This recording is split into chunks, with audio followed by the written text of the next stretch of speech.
This day and time. What happened today, years ago? Brings us to our third June 28th event, taking us much further back. 1389, the Battle of Kosovo. Now this one's fascinating because it's a story of military defeat that gets turned into something else entirely, right? A national myth. Precisely. This was a huge clash on the field of Kosovo. On one side, the expanding Ottoman Empire under Sultan Murad I. On the other, a coalition of Balkan Christian forces led primarily by Prince Lazar of Serbia, but including Bosnians, Albanians, and others. A major confrontation. Yeah. And what happened in the battle itself? Well, in a really unusual turn, both leaders were killed.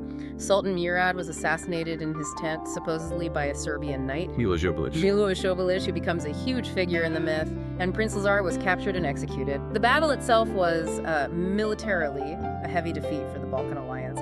Serbia didn't fall immediately, but it gradually became a vassal state of the Ottomans afterwards. So a clear loss on the battlefield. How on earth does that get remembered, or rather remade, into this central, almost triumphant national myth for Serbia? It's a really complex process unfolding over centuries through epic poetry, religious interpretation, folk songs. It wasn't instant. But the key elements that emerged were transformative. Like Prince Lazar, he wasn't just remembered as the defeated leader. No. Instead, the narrative developed that Lazar was offered a choice before the battle: an earthly kingdom, victory, or a heavenly kingdom, martyrdom. He supposedly chose the heavenly kingdom. So defeat becomes a noble sacrifice, a spiritual victory. Exactly. He becomes a Christ-like figure, sacrificing himself and his army for faith and nation.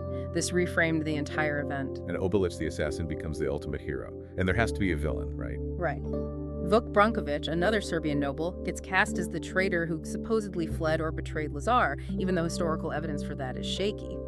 But the myth needed its Judas figure. So you get these clear archetypes.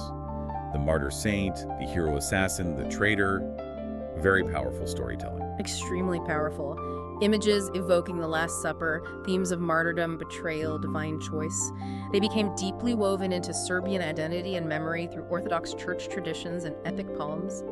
It turned a military disaster into a foundational story of sacrifice and eventual redemption. But that kind of potent myth, rooted in victimhood and destiny, it can be dangerous too, can't it?